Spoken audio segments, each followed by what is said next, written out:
복음은 율법보다 더 큰 이유가 뭐냐?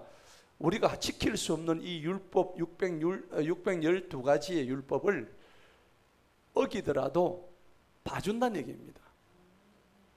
하나님의 뭘로요? 사랑으로. 따라합시다. 하나님의 사랑으로. 사랑이 먼저예요. 사랑. 복음은 반드시 그 안에 뭐가 들어가요? 사랑이 들어간 거예요. 안고 없는 찐빵이 맛이 있어요? 없습니다. 전혀 없습니다. 그거 아셔야 돼요. 찐빵은 안에 안고가 들어가 있어야 돼요. 근데 복음 안에 뭐가 빠지면, 사랑이 빠지면 아무것도 아닙니다. 그래서 믿음, 소망, 사랑 가운데 그 중에 제일은 뭐요? 사랑입니다. 고린도서 13장의 말씀이에요. 그 다음에 이 율법은 뭐 해라, 뭐 하지 말아라, 이거 하면 복 줄게, 저거 하면은 저주를 할게, 이 얘기잖아요. 그렇죠? 그게 율법이에요. 그러면 이 율법에 걸리지 않을 사람은 아무도 없습니다. 견디지를 못하는 거예요. 그런데 이 율법을 깨뜨린 분이 누구십니까? 예수 그리스도십니다. 이 예수님이 오셔가지고 너희들이 율법을 가지고는 아무도 구원받지 못하니까 내가 너희들을 대신해서 죽어줄 테니까, 자, 대신 죽는 것을 뭐라고 얘기합니까? 대속한다, 이 얘기 들어보셨죠? 대신 속죄한다, 이 얘기입니다. 너의 죄를 내가 대신 받겠다는 겁니다. 여러분이 아무 잘못도 없는데 옆 사람의 죄를 뒤집어 쓴다면 어떻게 해요? 억울하겠죠? 안 그렇겠습니까? 억울한 정도가 아닙니다. 나는 할 수가 없어요. 왜 내가 옆 사람의 죄를 내가 왜 뒤집어 써야 되는데? 그런데 뭐 뒤집어 쓴 사람도 있더라고요. 맞습니까? 아니, 뒤집어 쓴 사람 많이 있더라고. 그래가지고 자기가 안 죽였는데도 억울하게 감옥 살해해가지고 무기징역 받아가지고 살인자로 몰려가지고, 자기는 알잖아요. 그런데 그 사람을 오인해가지고 이렇게 억울한 옥살이를 한 경우가 상당히 많더라고. 여러분, 레미제라블이라는 그 소설을 들어보셨나요? 그 빅토르 위고라는 프랑스 작가가 프랑스 대혁명 때 쓴 건데, 거기 주인공 이름이 장발장이라는 사람이에요. 장발장. 장발장이 빵 하나를 배가 고파서 훔쳐 먹다가 감옥에 19년 동안 들어갑니다. 예. 그런데 이 장발장이 이제 거기 들어가 가지고 나와 가지고 이제 나중에 그 자베르라는 경찰관이 자기를 갖다가 쫓아와요. 쫓아오는데 이 자베르라는 경찰관이 쫓아오는데 계속 잡으러 오는 거예요. 그런데 자기가 계명을 해요. 장발장이 이름을 바꿔가지고 완전히 새롭게 변신해가지고 열심히 해가지고 그 도시의 시장이 돼요. 그 레미제라블이라는 거 이름은 들어보셨죠? 미즈라블, 레 미즈라블. 이게 미즈라블이라는 것은 영어로 뭐예요? 비참하다는 얘기거든. 참담하다는 얘기입니다. 그 참담한 이야기죠. 그런데 거기에 보니까는 그 성당의 신부가 이 사람의 죄를 갖다가 이렇게 도망갈 수 있도록 도와주는 그 역할을 담당해요.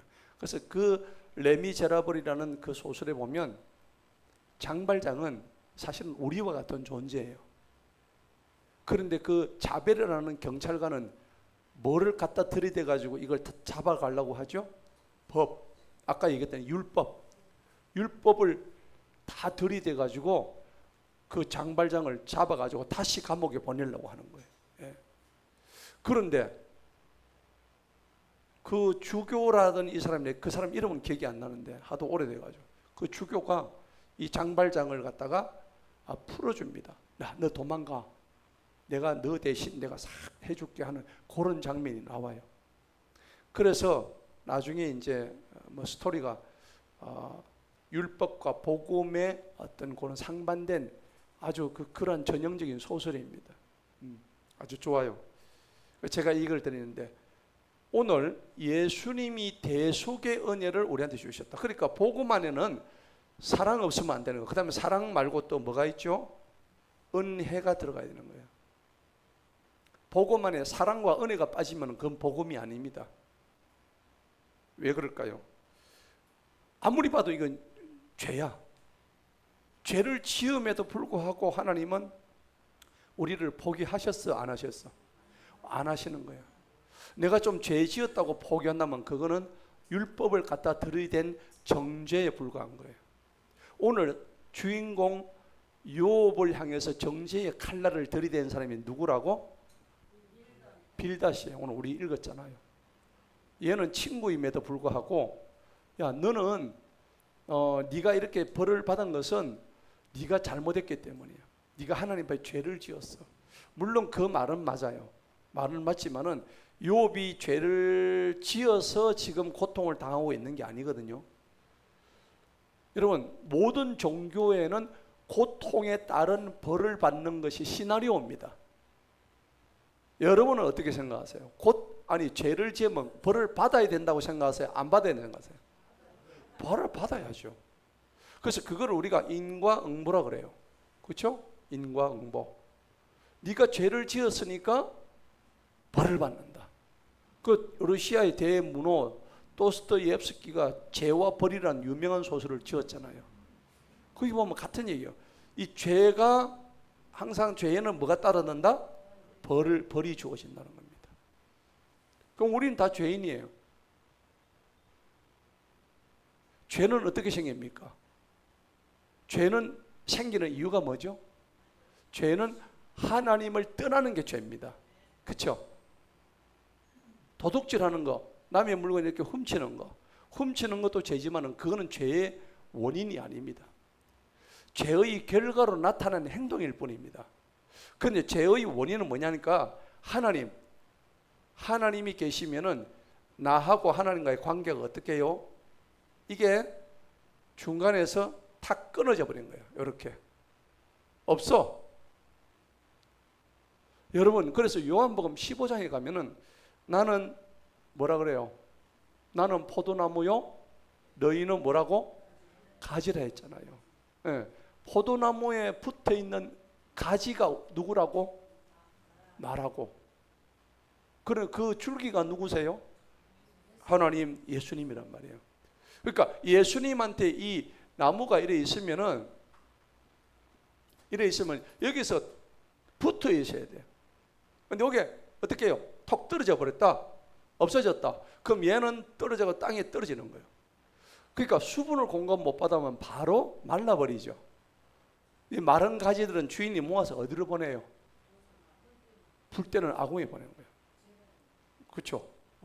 불 때는 아궁이가 성경에서 비유가 그 장소가 어디죠? 지옥인 거예요. 예. 얘가 여기 붙어 있어야 나중에 감도 열리고 맛있는 포도도 열리고 복숭아도 열리고 사과도 열리는 거예요. 근데 여기서 톡 떨어져 버리면은 그것은 곧 죽음을 의미하는 거예요.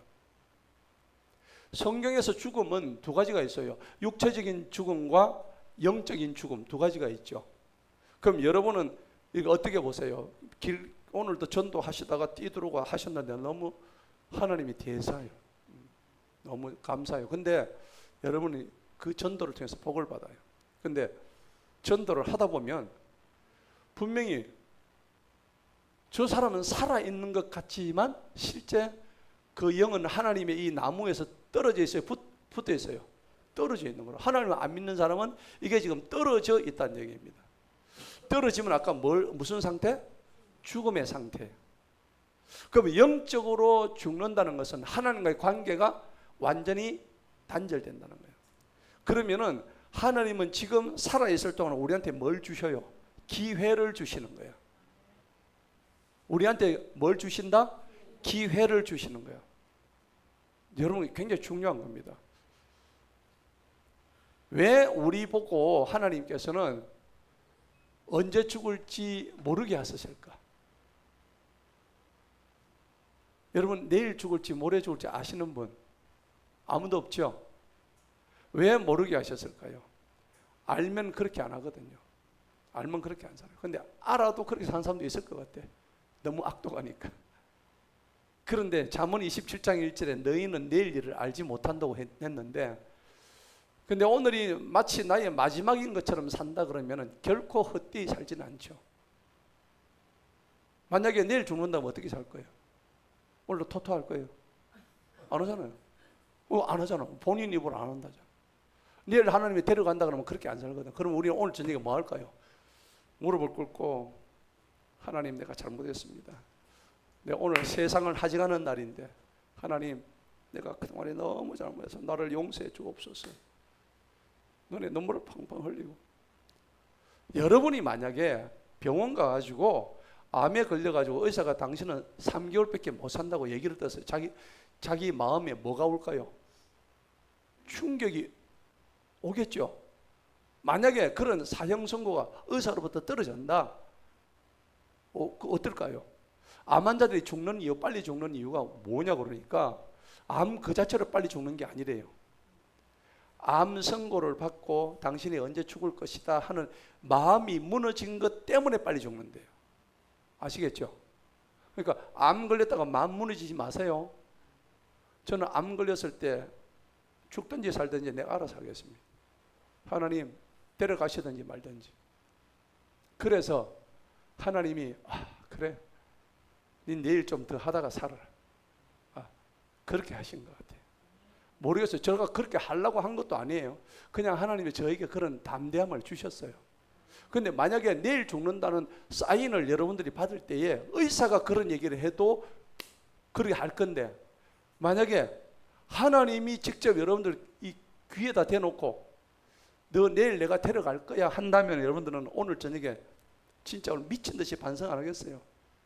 천국이 있다는 것을 믿는다면, 안 믿는다면 그래 안 하겠지. 캐세라 세라 죽는 그날까지 지 하고 싶은 거 다 하고 죽겠지. 그런데 정말 우리가 경고로 삼아야 될 게 잠언 27장 1절 한번 펴봅시다. 뭐라고 했는지. 잠언 27장 1절 한번 읽어봅니다. 다 같이 시작. 너희는 내일 일을 자랑하지 말라. 하루 동안에 무슨 일이 일어날지 네가 알지 못함이니라. 아멘. 여러분 이 말씀에 동의하세요? 동의하십니까? 그렇습니다. 그런데 마치 우리가요 천년만년 살 것처럼 막 온갖 이 계획 저 플랜 다 잡고 많이 오래 살 것처럼 얘기하지만은 사실은 우리는 어떻게 살아야 될까요? 내일이 나의 뭐라고? 마지막 날인 것처럼 살아야 되는 거야. 그렇죠? 이게 실감이 잘 안 나. 진짜 한 번씩 저는 막 그런 생각이 들어요. 야, 내일이 나의 마지막 날이면 내가 과연 이렇게 오늘 살고 있을까? 그래서 너희는 마음과 뜻과 정성을 다하여 나를 섬기고 나에게 순종해라. 그렇게 하는 겁니다. 자, 그런데 오늘 예수님께서 말씀하시는 이 대속의 복음은 그냥 나오는 게 아닙니다. 오늘 빌닷은요 율법의 잣대만 갖다 드리는 거예요. 여러분 잘 알죠? 잣대 1cm에서 30cm까지가 있습니다. 옛날에 우리 장발 단속하는 거 기억나십니까? 그러니까 우리 옛날에 그 70년대인가 장발 단속 자를 딱 가지고 선생님이 가가지고 5cm 넘어가면 커서 바로 잘라버린 거예요. 이걸 뭐라 한다고? 잣대라고 하는 거예요. 옛날에 여자들 미니스커트 입었잖아요. 맞습니까? 미니스커트의 최초의 그 시초가 윤복희라 그러대요. 맞습니까? 예, 그런데 옛날에는 자정 단속했잖아요. 젊은 사람은 잘 모를 거예요. 밤 12시 되면 통행금지 있었잖아요. 그래서 젊은 아가씨들이 통행금지, 남자는 장발, 여자는 미니스커트. 그래가지고 경찰이 와가지고 자를 가가지고 여자들 미니스커트 자를 재는 거예요. 몇 센치 이거 더 짧으면은 전부 단속이에요. 예. 그거 안 되는 거야. 왜 그럴까요? 그 당시에는 풍기문란이야. 그 당시에는 풍기문란이야. 그때가 좋았죠. 예. 그러니까 생각해 보세요. 뭘 갖다 댔어요? 그 잣대가 뭐라고? 그게 율법이에요. 여기서 하나 벗어나면은 죽는 거야. 오늘 빌닷이 오늘 읽었잖아요. 빌닷은 지금 종교적인 괴물이 되어버린 거예요. 자기가 마치 뭐가 됐죠? 하나님이 되어버린 거예요. 예. 지가 하나님이 되어버렸다는 거죠. 그런데 이것을 파해버리시려고 오신 분이 우리 예수님이시다. 예. 우리 인간의 힘으로는 도저히 지킬 수 없는 이 율법을 깨뜨려버리고, 율법으로는 우리한테 올 수 있는 것은 전부 다 뭐만 있는가? 아까 얘기했죠. 이것밖에 없어. 율법을 갖다 대면 우리는 죽을 수밖에 없는 존재야. 율법을 갖다 대면 살 수 있는 사람이 아무도 없어. 그렇잖아요. 예. 근데 우리는 이미 이 죽음을 율법을 통해서 이미는 맛을 봤어. 근데 이 죽음을 없애버리신 분이 누구세요? 예수님이란 말이에요. 예수님 뭘 들고 오셨어요? 대속의 선물. 이 대속은 반드시 뭘 통해서 온다고? 십자가를 통해서만 오는 거예요. 아멘. 십자가 이외에는 답이 없다니까. 누가 죽었어요? 예수님이 친히 죽으셨어요. 예수님이 누구신데? 예수님은 그냥 하나님이셔. 아멘? 하나님 자신이 죽으셨다고. 세상에 이런 종교가 어디 있어요? 눈 닦고 봐도 없어. 신이 어떻게 사람을 위해서 죽을 수가 있어? 그러니까 기독교가 대단한 거 아닙니까? 그래서 우리는 종교라고 하지 않아. 우리는 그냥 신앙이라고 하는 거야. 여러분들이 교회 나오는데 보면 종교적인 행위를 하는 사람이 있어요. 근데 꽝이야. 예. 종교적인 행위 중에 뭐 내가 거룩한 척하는 사람, 그죠? 내가 거룩한 척하고 남 보라고 행동하는 사람 다 마찬가지입니다. 이건 전부 다 뭡니까? 이 율법적인 사고의 가치 안에 갇혀 있는 사람들이죠. 그렇잖아요. 예. 이거 좀 못하면 어떻습니까? 우리는 이미 예수님이 십자가에 못 박혀 죽으셔가지고 복음이라는 선물을 우리에게 주셨는데, 복음의 핵심이 뭐라고? 아까 사랑, 은혜, 이것밖에 없어. 사랑과 은혜가 한마디로 하면 뭡니까? 진리야, 진리. 예. 요한복음 1장 봅시다. 뭐라고 했는지.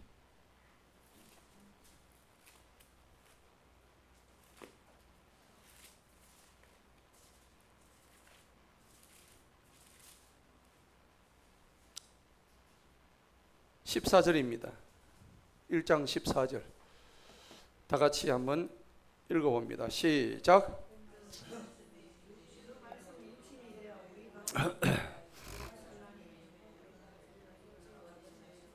아버지의 독생하신 분의 영광이요 은혜와 진리가 충만하더라. 아멘.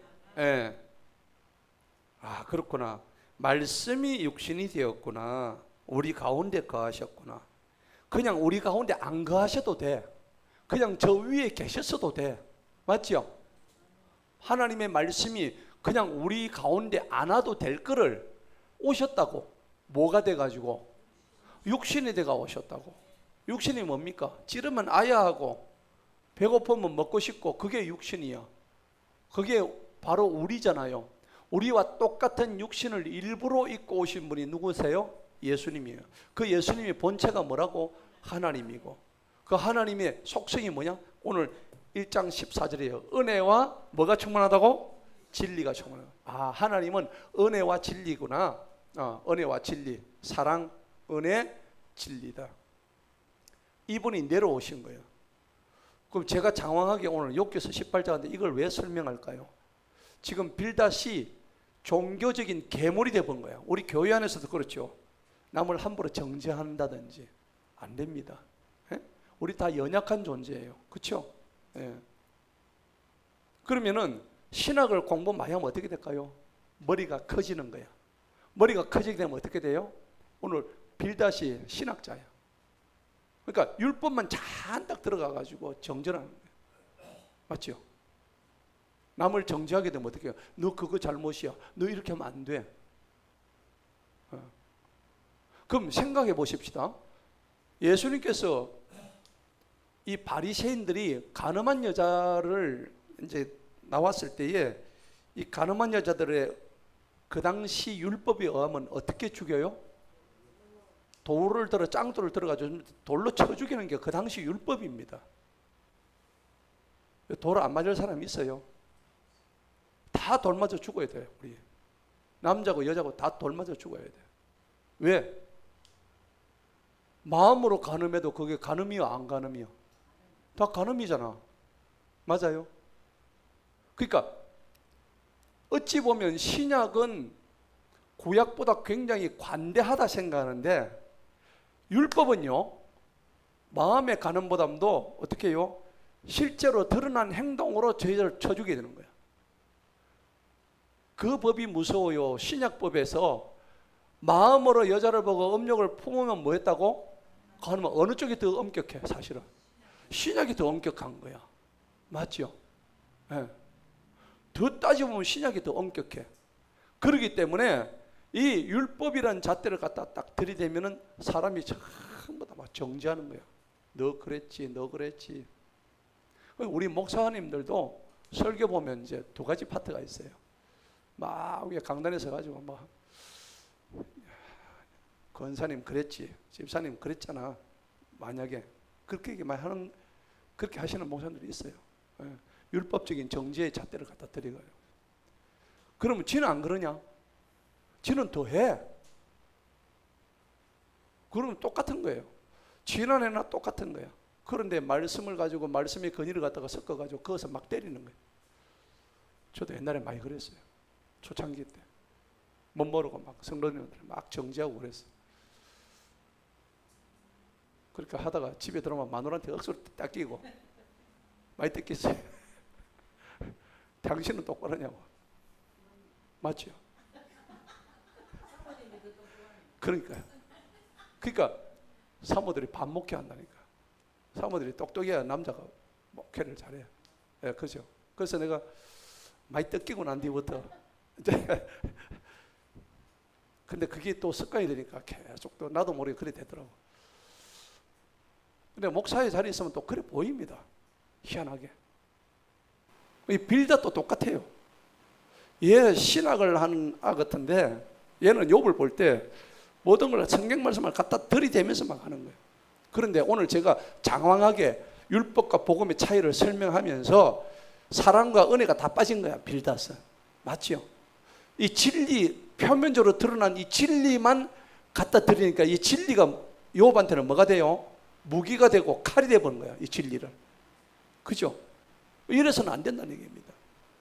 그걸 오늘 말씀을 하고 있는데 지금 제가 말씀드린 내용을 머릿속에 딱 생각하시면서 1절부터 보도록 합시다. 네.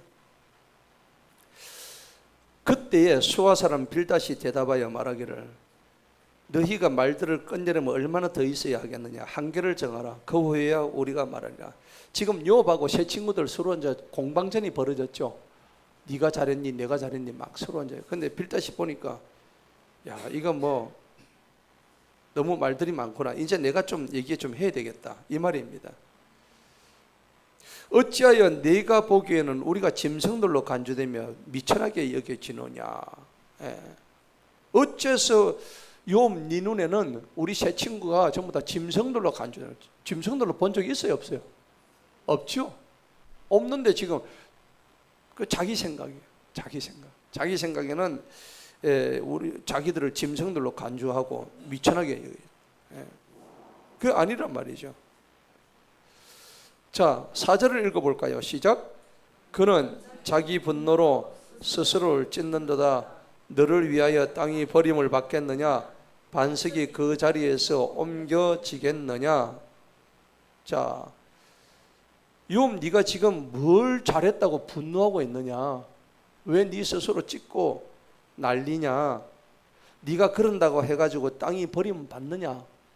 웃기는 소리 하지 마라 이 얘기입니다. 지금 빌닷이 욥에게 하는 소리예요. 반석이 네가 그렇게 한다고 해서 반석이 그 자리에서 옮겨지겠느냐? 전혀 그런 일 없다. 그런데 지금 욥이 분노해서 하는 게 아니라 욥은 지금 친구들한테 분노한 게 아니고 하나님한테 뭐합니까? 자기의 형편을 고하는 거죠. 탄식하는 겁니다. 욥의 탄식은 친구들한테 하는 게 아니고 누구한테 해요? 하나님한테 지금 고하는 장면이에요. 지금 대상이 중요한 겁니다. 여러분이 힘들고 어려울 때에 그 대상을 남편한테 하지 말고 아내한테 하지 말고 그 다음에 오직 누구한테? 하나님에게만 하라는 얘기입니다. 여러분 꼭 기억하세요. 모든 잘못은 누구한테 있을까? 나한테 있어요. 마누라도 아니고 남편도 아닙니다.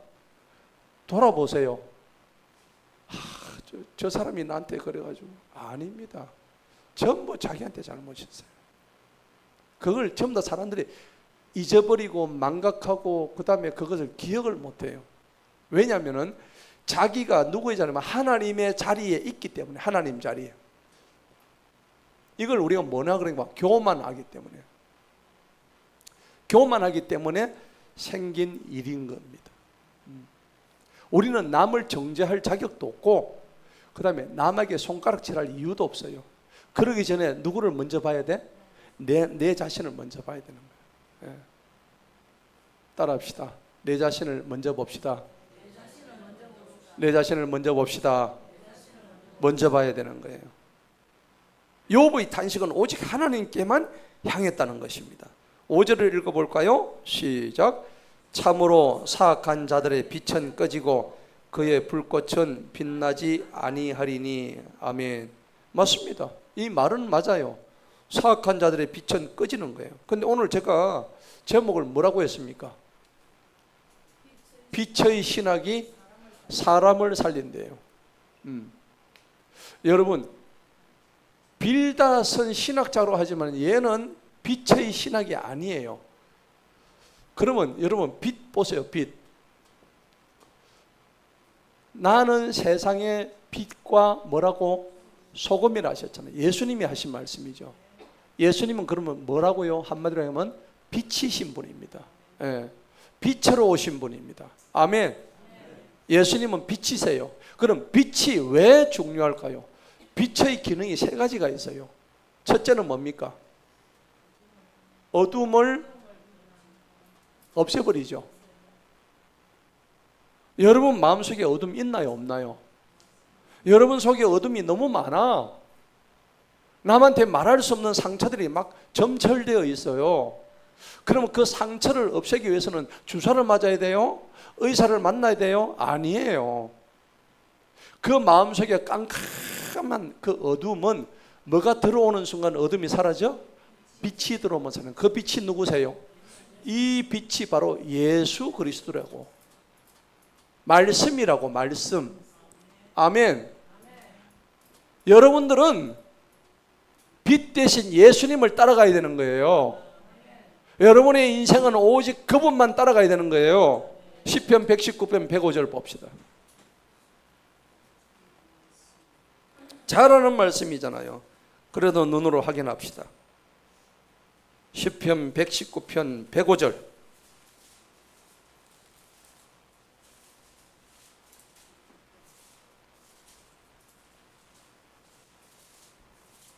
하면 119편 105절. 이제 우리가 성경 찾는 게 이제 강의 설교할 때는 앞으로 지금보다 2배로 빨리 합시다. 아멘. 정신을 바짝 차리고 읽어봅니다. 시작. 주님의 말씀은 내 발에 등불이요 내 행로에 뭐라고요? 빛입니다. 주님의 말씀이 뭐라고? 빛이래요. 빛. 그래서 빛은 어둠, 빛이 들어오면 여러분들 어둠이 싹 다 날아가는 거예요. 여러분 죄를 지을 때 빛을 좋아할까 어둠을 좋아할까? 여러분이 죄를 지어봤죠? 그렇죠? 죄를 지어봤죠? 죄를 지을 때 불을 켜고 죄를 지어요? 깜깜할 때 죄를 많이 지어요? 깜깜할 때. 은밀한 일을 할 때는요 불을 끕니다. 그죠? 아무도 안 보겠지? 그죠? 지도 보고 있고 하나님한테 거심한다. 남은 못 보지. 그죠? 그렇지만은 하나님이 보고 계신다는 건 전능하신 하나님이 내 모든 행위를 생명책에 기록하고 있다. 그런데 그 깜깜한 방의 어둠을 한순간에 밝힐 수 있는 건 뭡니까? 빛. 전등만 스위치만 딱 올리면 한순간에 어둠은 다 날아가는 거예요. 그 빛 대신 예수님의 은혜가 있기를 축복합니다. 오늘 그거 하려고 오늘 여기 나오신 거예요. 그 빛 받으려고. 그러면 이 빛은요, 첫 번째는 밝게 한다. 밝음을 의미하는 거예요. 어둠을 없애는 밝음이다. 그다음 빛은요, 두 번째 기능이 있어요. 뭘까요? 두 번째 기능이 온기입니다. 온기. 온기 아세요? 따뜻하게 하는 거예요. 따뜻하게. 여러분, 빛이 쪼이면은 밝기도 밝지만은 그 빛이 내 몸에 피부에 닿으면 어떻게 해요? 따뜻하잖아요. 여러분, 죽은 시체가 따뜻해요? 차가워요? 차가워요. 시체 만져보셨죠? 저는 만져봤어요. 여러 번 만져봤는데, 제가 목사다 보니까는 이렇게 머리에도 손도 얹고 만져보면 어때요? 돌덩이 같아요. 차가워요. 아버지 머리에도 제가 손을 얹어봤고, 어머니 머리 위에도 손을 얹어봤고, 평소 어머니의 그 온기 있는 그게 육신이 아니야. 어머니 머리가 차디 차더라고. 내가 죽어도 저리 되겠지. 그죠? 그게 뭡니까? 온기가 사라진 거예요. 그런데 빛은 밝음도 있지만 따뜻하게 한다.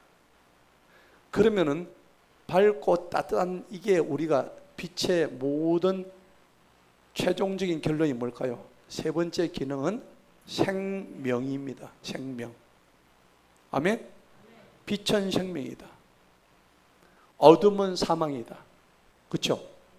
빛 안에 이렇게 세 가지 의미가 들어있다는 우리 알아야 되는 거예요. 할렐루야. 너희는 빛의 자녀라. 아멘. 너희는 빛의 자녀라. 아멘. 우리는 빛의 자녀입니다. 어둠의 권세를 물리칠 빛의 자녀입니다. 그런데 우리가 좀 죄를 짓다 보면요, 스스로가 어두운 데를 찾아갑니다. 바선생 알죠? 바선생. 집에서 가끔씩 냉장고 밑에 기어다니는 바선생 있죠? 바선생은 어둠을 좋아하더라고. 밝은 데를 보면 얼마나 빨리 도망을 가는지요. 정말 저는 바선생 싫어요. 맞아요. 서서방도 별로 안 좋아해요. 그 쥐서자입니다. 예. 여러분 생각해 보세요. 서씨한테 제가 하는 얘기는 아니고 어쨌든 우리가 이 빛을 제대로 밤만 딱 받으면은 우리의 모든 이 무너진 이 내 현실적인 어둠들이 다 떠나가게 되는 겁니다. 주의 말씀은 내 발의 등이요 내 길의 빛입니다. 아멘. 자, 6절을 한번 읽어볼까요? 시작. 그 빛은 그의 장막 안에서 어두워지고 그의 등잔들은 그와 함께 꺼지리라. 지금 욥을 보고 이렇게 막 거꾸로 얘기해요. 야, 네 빛은 그의 장막 안에서 지금 어두워지고 있어. 너의 등잔불은 그와 함께 꺼지고 있어. 욥은 그거 아니죠. 정반대로 지금 얘기해요. 예. 예수님의 복음은 전혀 그런 게 아닙니다. 마태복음 12장 한번 보십시다.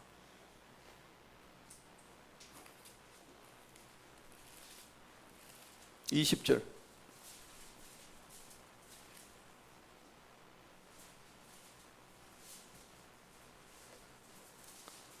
마태복음 12장 20절. 지금 욥은 상한 갈대예요, 아니에요? 상한 갈대입니다. 꺼져가는 등불이에요, 아니에요?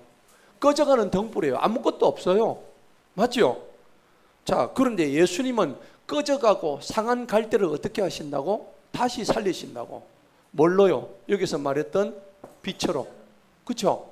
자, 그래서 예수님이 신약에서 마태복음에서 이 얘기를 직접 하셨어. 마태복음 12장 20절 시작. 그는 상한 갈대를 꺾지 아니하며 연기나는 심지도 끄지 아니하고 그가 공의를 보내어 승리할 때까지 하리니. 아멘. 지금 갈대가 지금 상해가지고 거의 이제 꺾일 지경이야. 바람이 다 불어가지고 지금 조금만 더 있으면 얘는 완전히 그냥 넘어가 버려. 그런데 그거를 꺾지 아니하신다고. 예수님이 안 끓는다고. 그 다음에 심지어 불이 지금 기름이 다 달아가지고 이제 조금 있으면 연기만 불어넣고 연기만 올라올 지경이에요. 그런데 그걸 끄는 게 아니고 예수님이 오셔서 거기다가 기름을 더 부어서 다시 불이 올라와서 빛이 나서 환하게 해주고 그 다음에 그 방을 따뜻하게 해주는 그런 역할을 한다면, 여러분 옛날에 석유골로 많이 뗐죠. 저는 석유골로 해가지고 위에 냄비밥 많이 했거든요. 우리 어머니 그때 아버지 저 경찰 공무원 하실 때 김해 저 어디 창녕 근무할 때 밥을 제가 했거든요. 석유사와 석유골로 아세요? 아시죠? 네, 맞아요. 그러니까 심지 막 올리다가 후 불다가 눈이 막 들어가고, 네. 그러니까 어머니가 문아 얼음 사오해라 하면 새끼줄 있죠. 새끼줄에 사각 얼음, 네모난 얼음. 근데 냉장고 없었잖아요. 기억나십니까? 기억 안 나는가 봐요. 안 사왔는가 봐요. 시골에 가면 다 그랬지 뭐. 그러니까 아이스박스 있죠. 냉장고가 없어가지고 아이스박스에 해가지고 얼음 이따만 덩어리 없는 네모난 가거름을 갖다 넣어가지고 거기다가 수박도 넣고 뭐 먹을 것도 넣고 그랬죠. 제가 중학교 1학년 때 텔레비가 처음 나왔거든. 저는 텔레비 처음 봤어요. 텔레비가 막 칼라로 나오더라고. 근데 알고 보니까 그거 있잖아요. 칼라 필름을 갖다 발라놨는데 일제 내셔널 TV 조금 있으니까 뭐 금성 라디오 그래가지고 트니까요. 그 라디오가 내가 처음 봤거든. 밀양촌 놈이 라디오를 트니까요. 막 목소리가 나오는데 얼마나 신기한지. 그래가지고 엄마하고 밤새도록 왕비열전 아십니까? 기억나십니까? 안 나요? 나요? 오, 우리 수미 집사는 뭐 부잣집이에요? 아 그래요? 그래요? 우리 동네에 전기가 안 들어왔어 그 당시에. 전기가 안 들어가지고 라디오 약 넣어가지고 하는 건데. 아무튼 여러분들 뭐 어땠는데? 불 다 들어왔어요. 지역만 틀리지. 제가 사는 그곳에는 사명대사 나라에 뭐 있을 때마다 땀 흘리죠. 그런 말 들어보셨어요? 비석이 그 앞에 살았어요. 나라의 국가의 대사가 있을 때마다 그 유경수 여사가 죽을 때도 그 비석에 땀을 갖다 막 새말을 흘리고 그런 그 비석이 있는 그 마을에서 제가 살았거든. 그 얘기는 들어보셨죠? 예. 사명대사 비석입니다. 그래서 예수님은 상한 갈대를 꺾지 아니하시는데요. 예. 이게 이사야 42장에 나오는 말씀을 성취했다는 겁니다. 자, 본문 봅시다.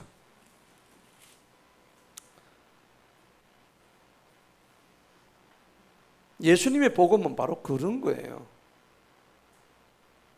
요한복음 8장 12절에 가면 나는 세상의 빛이라 그렇게 말씀하셨어요. 아멘? 예. 우리 예수님은 세상의 빛입니다. 자, 8절을 한번 읽어볼까요? 시작. 이는 그가 자기 발로 그물 안으로 들어가고 올무위를 걸어가기 때문이라. 욥 보고 이런 말을 하는 거예요. 지금 욥은 진퇴양난입니다. 이렇게도 못하고 저렇게도 못하는 그런 입장인데 욥에게 막 그렇게 얘기하는 거예요. 욥의 얘기를 지금 이 빌닷이 충분히 다 들었다고 여겨집니까? 아니죠. 욥이 어떤 상황인지를 정확하게 모르는 거예요. 그러니까 우리가 남하고 대화할 때요, 항상 남의 사정을 충분히 다 듣고 난 뒤에 얘기를 해야 돼요. 맞습니까? 대화의 방법을 하나 알려드릴게요. 잠언 18장 한번 보십시오. 이렇게 대화를 하셔야 돼요. 잠언 18장 13절 꼭 기억하세요. 자, 잠언 18장 13절 다 같이 시작. 사연을 듣기도 전에 대답하는 빌닷은 미련하여 수치를 당하느니라. 빌다는 얘기입니다. 남하고 대화를 하는데 사연도 듣지 않고 자기가 일방적으로 판단해가지고 함부로 얘기하는 사람이 있어. 여러분, 잘못된 겁니다. 성경은요, 그렇게 하면 그 사람이 나중에 뭘 당한다고요? 수치당한대요. 부끄러움을 당하게 되어 있다고. 그건 성경적인 얘기입니다. 여러분, 그런 거 안 당해보셨어요? 해봤죠. 저도 당해봤어요. 왜? 남의 얘기라고 함부로 막 얘기하고 또 이런 사연도 다 듣고 이렇게 해야 되는데 충분히 들어보지도 않고, 그리고 성질 급해가지고, 성질 급한 사람 망합니다. 입이 빠른 사람 망합니다. 그러지 맙시다. 그리고 또 우리가 성경적으로 얘기하자면요, 어떤 얘기를 할 때는 어떤 민원이 생기면은 꼭 두 사람의 증인을 붙이라 했습니다. 이 사람 얘기도 들어보고, 한 사람 얘기만 들으면 안 됩니다.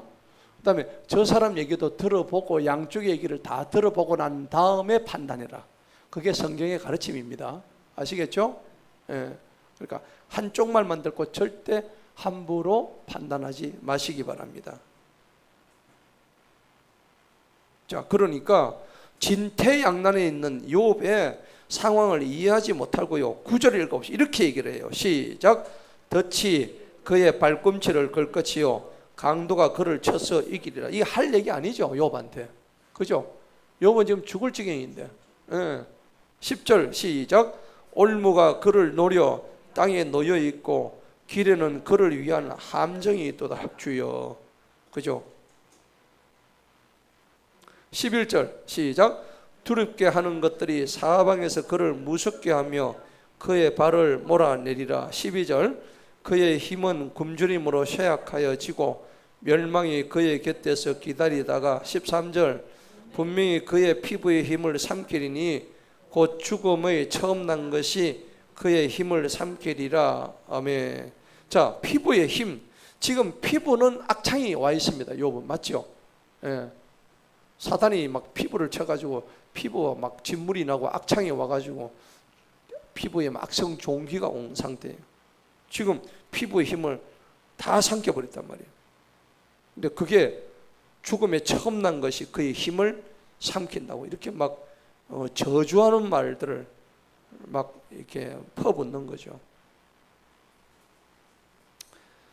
자, 우리 기독교는요, 절망을 절대 감추지 않습니다. 욥이 이렇게 탄식한 것을 빌닷이 거꾸로 해석해가지고 네가 봐라 그렇게 죄를 지었으니까 그렇게 하나님한테 대들고 하나님한테 탄식하고 그러고 있지 않나. 그러면 욥의 탄식이 잘못된 거 아니죠? 잘못됐나요? 인간이니까 아프니까 사람이라고 했잖아요. 아플 때는 어떻게 해요? 하나님한테 미절고절 얘기해야 돼요. 예. 그게 어느 정도 이제 풀어져야 되는 거예요. 풀어질 때까지 여러분들 눈물로 호소하세요. 탄식하세요. 내 신세가 왜 이러노 하고 탄식하시라고. 그렇게 하시는데, 그래서 기독교는 절망을 절대 감추지 않습니다. 힘들 때 여러분들 힘들다고 토로하세요. 하나님 앞에. 사람 앞에서 하지 마시고. 그리고 마음껏 이 내 고난을 인정을 해야 됩니다. 그걸 가지고 빌닷이 오해를 해가지고 네가 지금 네 죄 때문에 그런 거 아니냐고 이렇게 얘기를 하니까 욥이 화가 잔뜩 나죠. 예. 그렇습니다. 지금 이 상황에서 소망이 보일까요? 안 보일까요? 욥의 입장에서는 소망이 안 보여요. 여러분, 예수 믿는 사람이 소망이 안 보인다고 해서 소망이 없어요? 없어요? 소망이 안 보인다고 해서 소망이 없는 게 아니죠. 그리스도인들은 소망이 안 보이는 상황에서도 소망이 있습니다. 그게 기독교인이에요. 그걸 우리가 기독교 변증이라고 하는 거예요. 변증. 예. 변증이 뭡니까? 변호해서 증명하는 게 변증이에요. 변호사들이 변호하죠. 내가 다 하지 못하는 걸 변호해 주잖아요. 변호해가지고 판사 앞에서 뭐 해요? 내가 옳다는 걸 증명해 주죠. 그게 변증이란 말이에요. 그래서 기독교는 그걸 기독교 변증이라고 얘기하는 거예요. 제가 신학교에서 강의하는 게 비교 종교학, 기독교 변증학 이런 거 강의해요. 우리가 얼마나 위대한 존재고 또 우리가 얼마나 연약한 존재고 또 우리가 얼마나 가치 있는 존재인 것을 기독교 변증을 통해서 우리가 알게 하는 거예요. 예. 자, 그래서 인간의 정의가 뭐냐? 너무 약하단 말이야. 그래서 인간의 정의를 한계를 벗어난 그런 보증자, 나를 위해서 보증해 줄 수 있는 존재가 누구세요? 하나님이신 거예요. 예수님이신 거예요. 그분이 필요하다는 얘기입니다. 예.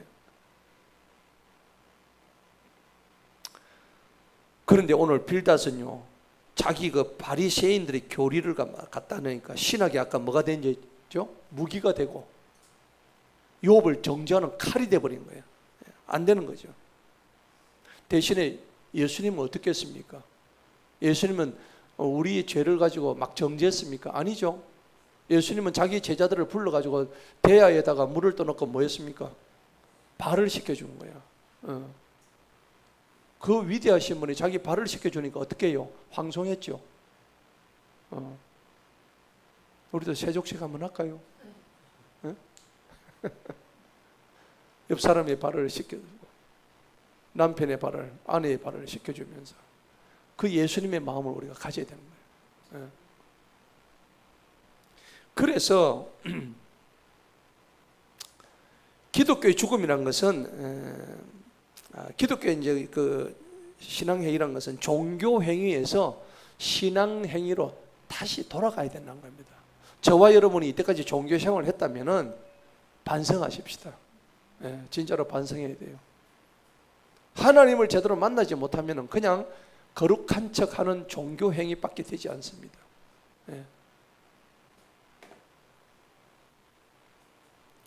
지금 똑똑히 여러분 기억하세요.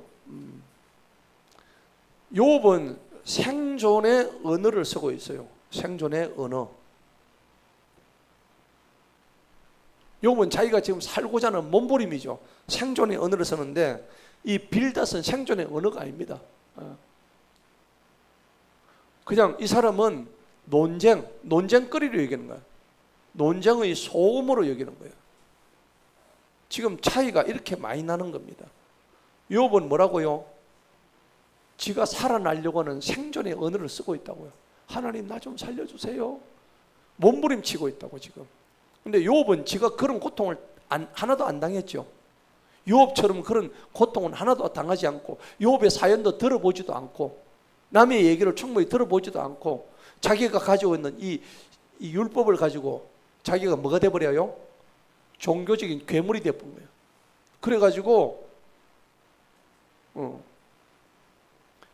빛의 신학을 해야 되는데 어둠의 신학을 가져와가지고 빛의 신학과 어둠의 신학 그 사이에서 어둠의 신학 쪽으로 딸려 들어간 거예요. 그러니까 이 사람은 빌닷은 뭡니까? 내는 소리가 소음이야. 그냥 무슨 소음? 논쟁거리밖에 안 되는 소음만 잔뜩 쏟아내는 거예요. 여러분들도 그렇게 하지 마세요. 여러분이 만약에 사역자라면은 여러분들이 진정한 하나님의 백성이라면은 이런 경우가 생길 때 진짜 그 사람이 살려고 하는 생존의 몸부림의 언어를 내고 있는데 내가 거기 가지고 도와주지는 못할 망정 야 너 그거 아니야 뭐 논쟁거리 될 만한 소음만 들려주는 사람이 있어. 안 됩니다. 그래서 오늘 욥기서 18장은요 우리한테 주시는 의미가 영적인 의미가 굉장히 큰 겁니다. 너희는 이렇게 하지 말라는 겁니다. 왜 이런 거를 성경에 기록해 놓으셨겠어요? 너희도 똑같이 이렇게 하면은 너희도 나쁜 사람이다 하는 겁니다. 자, 14절 한번 읽어봅시다. 시작. 그의 신뢰하던 것이 그의 장막에서 뿌리채 뽑힐 것이요 멸망이 그를 두려움의 왕에게로 데려가려. 와, 갈수록 말이 더 심해지죠, 그죠? 욥한테 하는 소리가 위로의 말은 하나도 없고, 니는 뭐요? 이게 장막에서 뿌리채 뽑힌대요. 정말. 15절 읽어봅시다. 시작. 멸망이 그의 장막에 거하리니 이는 그의 장막이 아무것도 아니기 때문이요 유황이 그의 처소 위에 뿌려지라. 우와, 이건 완전히 지금 점입가경입니다. 최고로 지금 악담을 하고 있는 거예요. 욥 너한테 유황이 내려. 여러분 유황이 뭡니까? 유황은요 하나님이 심판할 때 하늘에서 내리는 불덩어리, 그거예요. 그거 창세기 19장 한번 봅시다. 어떻게 됐는지. 소돔과 고모라 아시죠? 하늘에서 뭐가 내렸는지. 24절.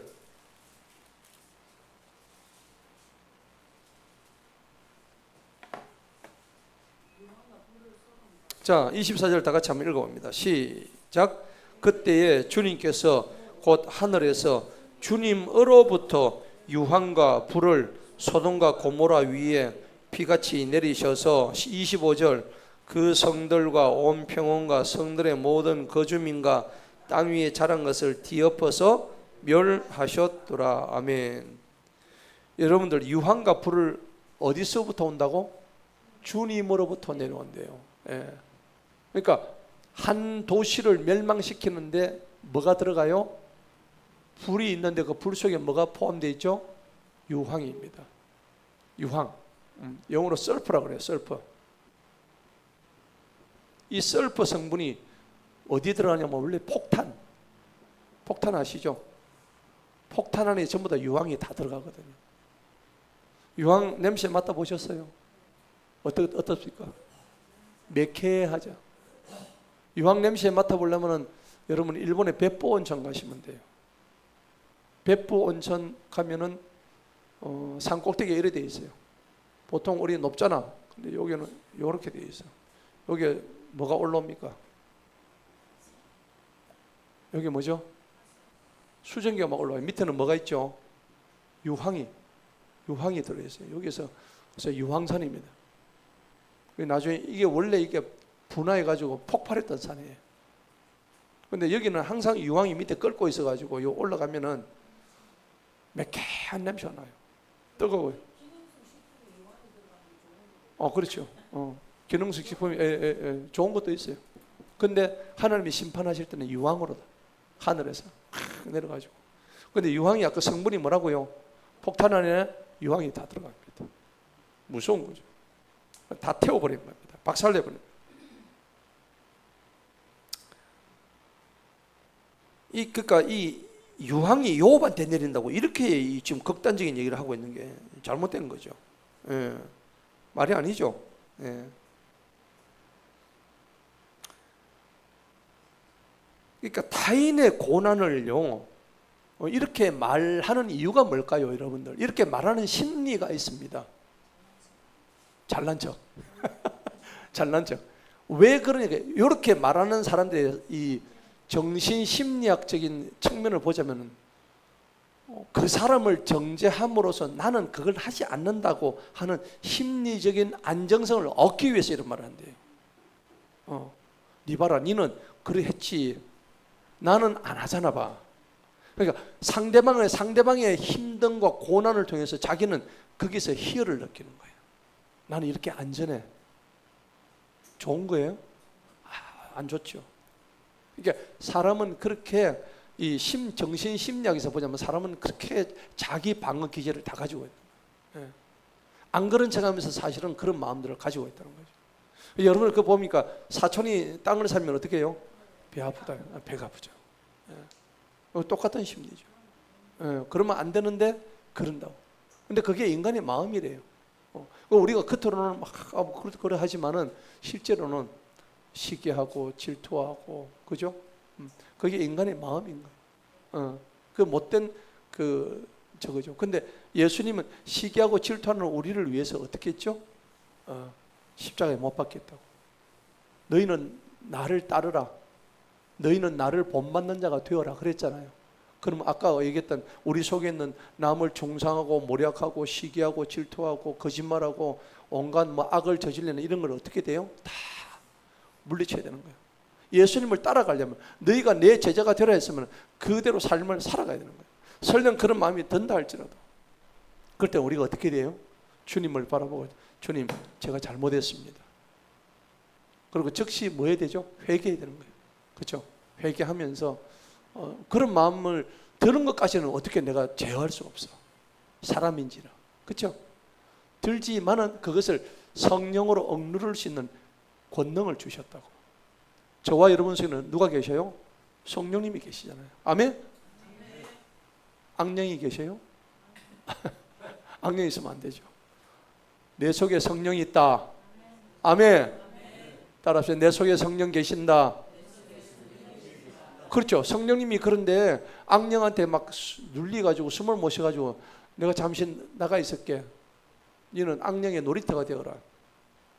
성령님은요, 내가 악령을 좋아하면요, 성령님은 인격적인 분이 돼가지고 네가 내보다 죄를 더 사랑한다. 그럼 나는 나가 있을게. 바로 그러세요. 그러면 생각해 보세요. 귀신 들린 자가 성경에 누가 보면 나오죠. 귀신 들린 자가 있었는데 그 귀신 들렸던 그게 축사를 가지고 귀신을 빼냈단 말이에요. 빼내면 그 빈자리에 누가 들어와야 돼요? 아니, 예수님이 들어와야 되잖아. 맞죠? 성령님이 들어와야 되죠. 이 빈 공간이 생겼단 말이에요. 내가 이 악한 것을 쫓아내면은. 그런데 여기에 성령님을 초청을 못하니까 나갔던 귀신이 보니까 여전히 비어있네. 다시 들어가자. 근데 내 혼자 들어가기 심심하니까 친구들 데리고 와. 그러니까 한 귀신이 나갔다가 몇 귀신을 데리고 와? 7귀신 더 들어온다잖아요. 이게 우리 영적인 상태를 얘기하는 거예요. 그러니까 여러분들이 항상 마음을 비울 때에 조심해야 될 거 뭐냐면은 그 빈자리에 누구를 모셔야 돼요? 성령님을 모시는 거예요. 따라합시다. 성령님을 모십시다. 성령님 안 모시면 끝나는 거야. 계속 내 마음은 악령의 놀이터가 되는 거야. 내 마음을 악령한테 뺏겨가지고 이 마귀 새끼가 하라는 대로 하는 거야. 내가 안 되는 줄 알면서 한다니까. 내가 그렇게 하면 안 되는 줄 알면서도 나도 모르게 그 악령과 마귀와 사탄의 꼬임에 명령에 자기도 모르게 가는 거예요. 그렇죠? 여러분, 사람들 살인범들 얘기 들어보셨어요? 왜 살인을 합니까? 살인을 하려고 했어요? 아닙니다. 순간적으로 욱하는 마음이 있죠. 자기도 모르게 사람을 찔러버리는 거예요.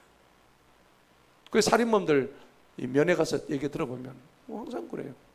나는 그 순간에 몰랐다고. 그러면 그 순간에 자기 마음이 아니고 누구한테 마음을 뺏겼다고? 마귀한테 마음을 내어준 거예요. 다 그거 똑같습니다. 그거는 아주 극단적인, 지금 제가 예를 들은 거지. 여러분의 사소한 일상의 생활까지도 마귀한테 내주면은 그렇게 빼앗겨버리는 거예요. 그러면 그 빼앗기는 것이 이제 오늘 빼앗기고 내일 빼앗기고 모레 빼앗기고 이게 계속 연장 가면 몇 년 가죠? 평생을 가는 거야. 그래 나중에 어떻게 해요? 땅을 치면서 후회하는 거야. 내가 속았구나.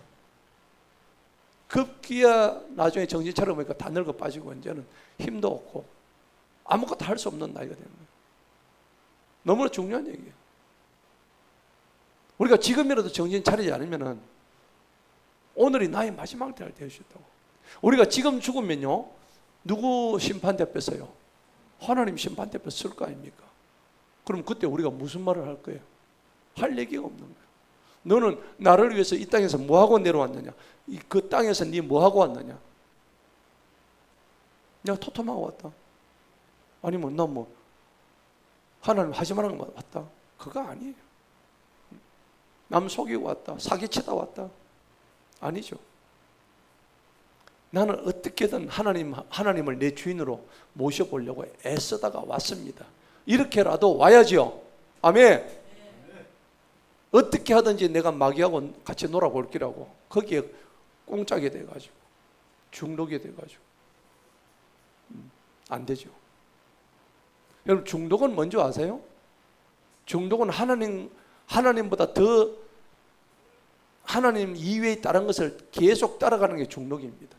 다른 거 없어요. 내가 중독되었다는 건 바로 그걸 얘기하는 거예요. 그래서 이제 이거를 잘 봐야 되는 거예요. 자, 17절 읽어봅시다. 시작. 그의 기억이 땅으로부터 사라지고 거리에는 그의 이름이 없으리라. 와, 이제 욥 보고 너는 하나님으로부터 네 기억이 다 사라진다고까지 얘기합니다. 진짜 심하죠. 그런데 우리 기독교에서는 그렇게 얘기 안 합니다. 나는 너를 끝까지 기억한다고 얘기합니다. 그렇죠? 성경이 그렇게 얘기해요. 이사야 49장 한번 보십시다. 뭐라고 했는지. 이사야 49장 가면요, 내가 너를 끝까지 기억하고 내가 너를 잊지 않게 해서 손바닥에 새겨놨다 그래요. 예. 49장 16절 15절 16절 14절부터 한번 읽어봅시다. 시작. 그러나 시온이 말하기를 주님께서 나를 버리셨고 나를 잊으셨다 하였으나 여인이 어찌 자기의 젖먹이 아이를 잊을 수가 있으며 자기 태에서 난 아들에게 애틋한 정을 갖지 아니하겠느냐. 참으로 그들은 잊을지라도 나는 너를 뭐한다고? 잊지 아니할 것이다. 할렐루야. 여기 너를 갖다 자기 이름을 넣어보세요. 하나님이 네 이름을 잊지 않는데요. 여러분의 이름을 절대 잊지 않는데요. 16절 시작. 보라 내가 너를 내 어디에다가 손바닥 위에 새겼으니 내 성벽들이 항상 내 앞에 있느니라. 아멘. 17절 시작.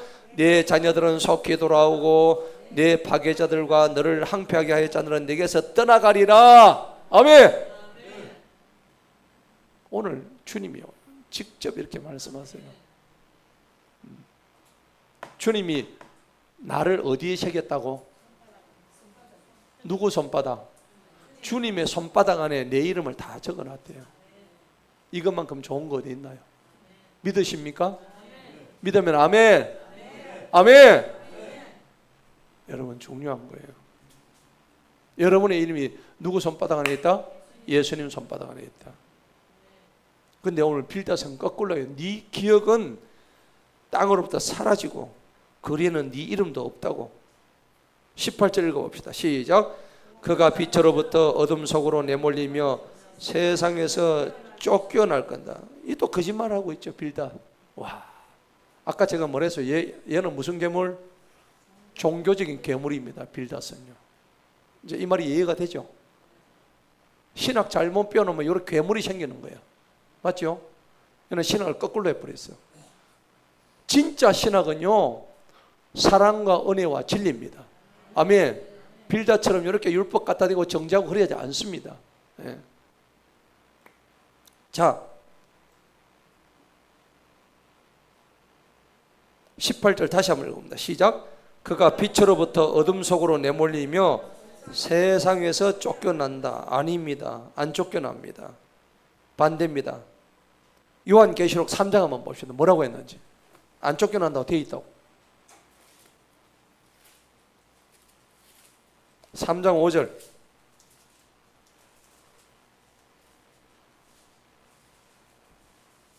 여러분은 안 쫓겨납니다. 걱정하지 마세요. 하나님이 여러분을 사랑하십니다. 나를 사랑하십니다. 3장 5절 다 같이 시작. 이기는 자는 무슨 옷? 흰 옷을 입게 될 것이요 내가 그의 이름을 어디에요? 생명책에서 지우지 아니할 것이며 오히려 내가 그의 이름을 내 아버지 앞과 그분의 천사들 앞에서 시인한단다. 시인한대요. 우리의 이름을 생명책에서 지우지 아니하신대요. 저와 여러분의 이름은 주님의 생명책에 기록된 줄 믿습니다. 아멘.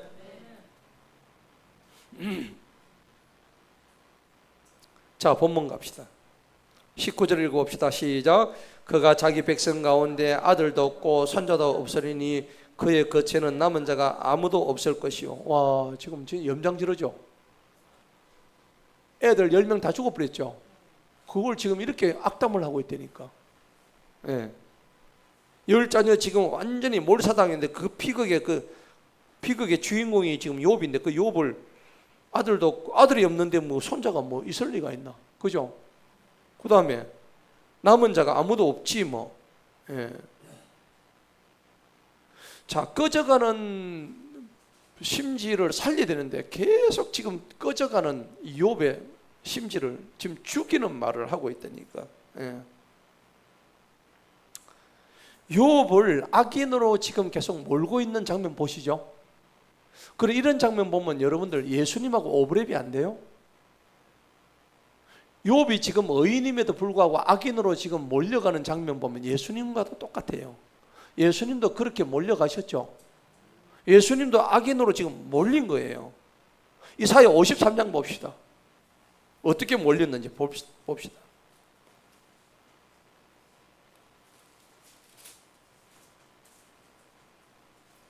아무런 죄도 없는 분이 여기 이사야 53장 4절에 보면 이렇게 몰려버렸단 말이에요.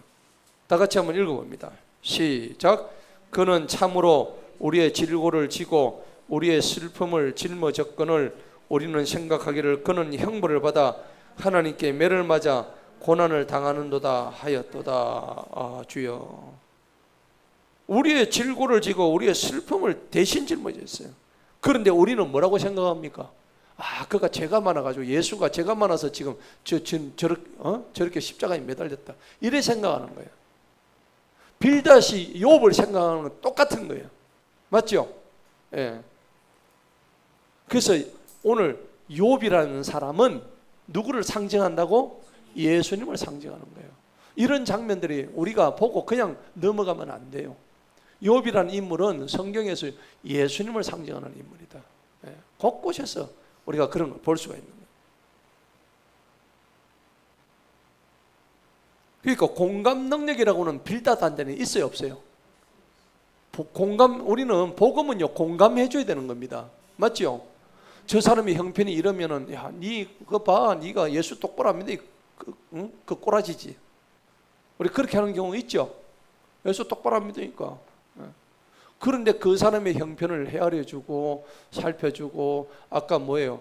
율법이 복음 율법과 다른 점은 뭐가 있었다고? 사랑과 은혜. 그것이 바로 진리가 되는 거예요. 그것이 될 때 그때 비로소 예수님의 십자가의 복음이 그 속에서 생명으로 나타나는 거예요. 율법만 정죄해서는 안 된다는 겁니다. 그래서 오늘 현대 교회의 문제도 결국은 공감 능력이 부족한 우리 한국 현대 교회들이 다 지금 그런 거예요.